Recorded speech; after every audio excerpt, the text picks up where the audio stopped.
कह सकती हूं भाई और बहनों कि बहुत सरकारें आई हैं, बहुत सरकारें गई हैं, ಮತ್ತೆ ನಾನು ಹೇಳ್ತೀನಿ ಅಣ್ಣ ತಮ್ಮಂದ್ರೆ, ಸಾಕಷ್ಟು ಸರ್ಕಾರಗಳನ್ನ ನಾವು ಬಂದಿರತಕ್ಕಂಥದ್ದನ್ನ ನೋಡಿದೀವಿ, ಹೋಗಿರ್ತಕ್ಕಂಥದ್ದನ್ನ ನೋಡಿದೀವಿ.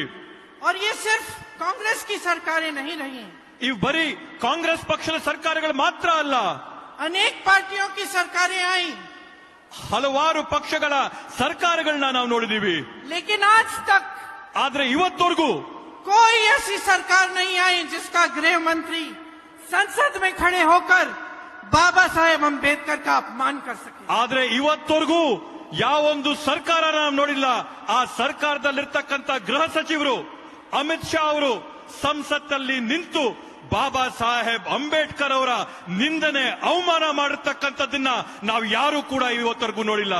आज तक कोई ऐसी सरकार नहीं रही जिनके मंत्री चुनाव